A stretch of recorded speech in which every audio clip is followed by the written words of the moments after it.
السلام علیکم ورحمۃ اللہ وبرکاتہ۔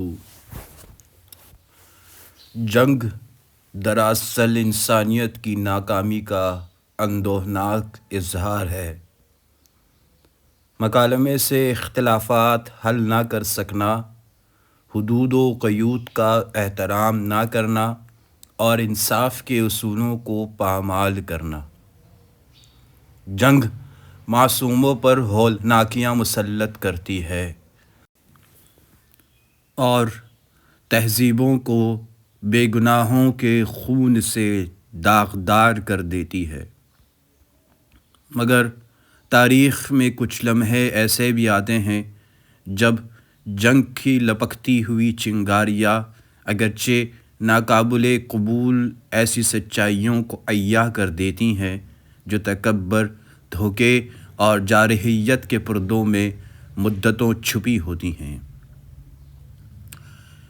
مئی اور جون 2025 کے مہینے ایسے ہی لمحوں کے گواہ بنے جب جنوبی ایشیا اور مشرق وسطیٰ کی مظلوم سرزمینوں نے اپنے ظالموں کے چہرے سے نقاب ہٹتے دیکھے اور دنیا برسوں سے رائج مفروضوں کے الٹ پھیر پر حیران رہ گئی۔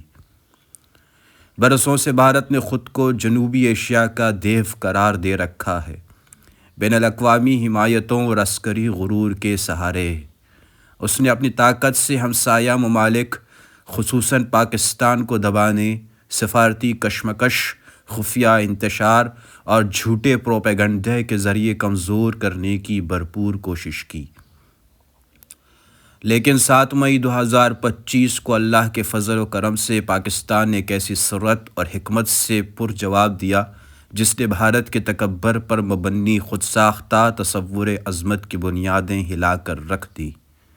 وہ ایک دن صرف عسکری حکمت عملی نہیں تھا بلکہ ایک اخلاقی تادیب، اسٹریٹجک شہمات اور قدرت کی جانب سے انصاف کا ترازو برابر کرنے کا مظہر تھا۔ بھارتی قیادت شاید خود اعتمادی کے نشے میں حد سے زیادہ بہک چکی تھی۔ برسوں کی جھوٹی عظمت، طاقت کے دعوے اور ناقابل تسخیر ہونے کا گمان ان کی سوچوں پر پردہ ڈال چکا تھا۔ مگر پاکستان کا فیصلہ، جو صرف عسکری قوت نہیں بلکہ انصاف اور ایمان کی بنیاد پر تھا، نے ایک ایسی ضرب لگائی جس نے دنیا کو یاد دلا دیا کہ تکبر کی ایک قیمت ہوتی ہے۔ اس دن کے بعد سرحد پار ایک غیر معمولی خاموشی چھائی ہوئی ہے جو کسی پرامن غور و فکر کا نہیں بلکہ ایک ششدر از سر نو جائزے کا اظہار ہے۔ مگر تاریخ جاننے والے بخوبی آگاہ ہیں کہ پرانی عادتیں آسانی سے نہیں جاتیں۔ بھارت وقتی طور پر رک تو سکتا ہے مگر اشتعال انگیزی کا سلسلہ غالباً جاری رہے گا۔ پھر بھی 7 مئی 2025 عیسوی ایک یادگار دن بن گیا جب تیاری، سچائی اور خدائی نصرت ایک مقام پر جمع ہوئی۔ اسی طرح مشرق وسطیٰ میں بھی حیرت انگیز واقعات دیکھنے کو ملے۔ برسوں سے اسرائیل بغیر کسی روک ٹوک کے ظلم کرتا چلا آ رہا تھا۔ طاقتور حامیوں اور بین الاقوامی دوغلے معیارات کے سائے میں غزہ اور فلسطین میں اس کے مظالم وحشیانہ، غیر متوازن اور انسانیت کی ہر حد کو پامال کرنے والے تھے، لیکن ہمیشہ کی طرح اسے کوئی مساوی جواب نہیں ملا۔ مگر یہ توازن اس وقت بدلا جب ایران، جو طویل عرصے سے تنقید، تنہائی اور اقتصادی دباؤ کا شکار رہا، نے ایسا جوابی وار کیا کہ اس کے ناقدین بھی حیرت میں ڈوب گئے۔ ایران نے اللہ کے فضل و کرم سے حکمت اور دلیری کا مظاہرہ کرتے ہوئے یہودی دفاع کی پرتیں چیر ڈالیں۔ البتہ ایران ہمارا دوست نہیں، یہ بات میں اپنی طرف سے کہتا ہوں، اور تل ابیب سمیت کئی شہروں تک جنگ کو پہنچا دیا۔ اسی زمین پر جہاں سے مظالم کی داستانیں برسوں سے اٹھتی رہی تھی، دنیا جو غزہ کی تباہ شدہ تصاویر دیکھنے کی عادی تھی، اب یہود کے اندر سے وہی مناظر دیکھ رہی تھی، ایسے مناظر جنہیں ماضی میں صرف فلسطین سے منسوب کیا جاتا تھا۔ یہ پہلا موقع تھا کہ جارح اور مظلوم کا فرق خود یہود پر دھندلا گیا۔ یہودیوں کی کوئی زمین نہیں، نہ ان کی کوئی ریاست ہے۔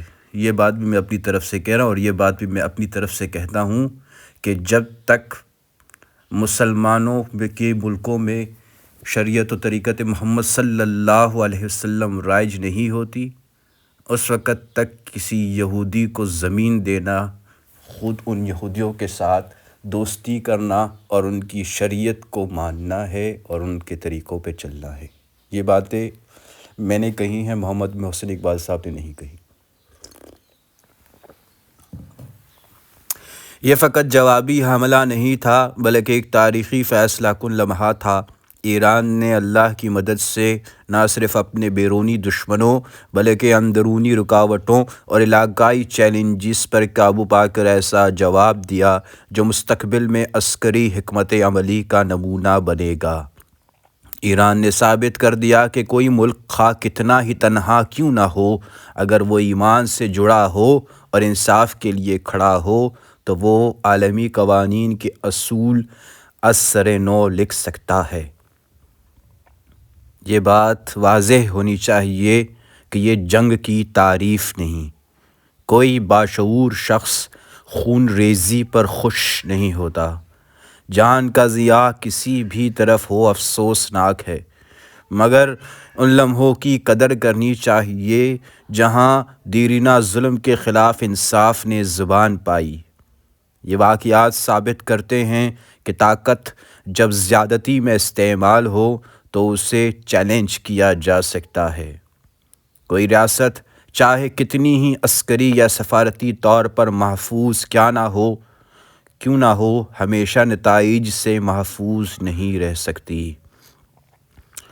پاکستان اور ایران اپنے اپنے میدان عمل میں جارح نہیں بلکہ محافظ بن کر سامنے آئے، اپنے عوام، اپنی حرمت اور امن سے جینے کے حق کے محافظ۔ ان کے اقدامات سے نفرت نہیں بلکہ مجبوری سے اٹھائے گئے، اور یوں انہوں نے ایک ایسی دنیا میں توازن بحال کیا جو بہت عرصے سے ظلم کے پلڑے میں جھکی ہوئی تھی۔ مئی اور جون کی یہ تاریخیں یاد رکھی جائیں گی، اس لیے نہیں کہ انہوں نے دکھ دیا بلکہ اس لیے کہ انہوں نے سچ واضح کیا۔ انہوں نے ہمیں یاد دلایا کہ ایمان ابھی باقی ہے، انصاف ابھی زندہ ہے، اور خدائی نصرت جب حرکت میں آتی ہے تو جمائے ظلم کے کلے بھی گر سکتے ہیں۔ آنے والی نسلیں ان دنوں کو صرف جھڑپوں کے نہیں بلکہ بیداری کے لمحوں کے طور پر یاد کریں گی، جب مظلوم نے صدا دی اور ظالم کو سننا پڑا۔ اللہ معصوموں کی حفاظت فرما، ظالموں کو سچ کی طرف ہدایت دے اور تمام اقوام کو باعزت امن عطا کر، کیونکہ اصل فتح دوسروں کو مٹانے میں نہیں بلکہ انصاف قائم رکھنے اور باوقار زندگی گزارنے میں ہے۔ اور جب انصاف فتح پاتا ہے، حتیٰ کہ اگر وہ آگ کے راستے سے گزرے تو وہ راکھ نہیں بلکہ روشنی چھوڑ جاتا ہے۔ اللہم صلی علی محمد وعلی آل محمد کما صلیت علی ابراہیم وعلی آل ابراہیم انکا حمید مجید۔ اللہم بارک علی محمد وعلی آل محمد کما بارکت علی ابراہیم وعلی آل ابراہیم انکا حمید مجید۔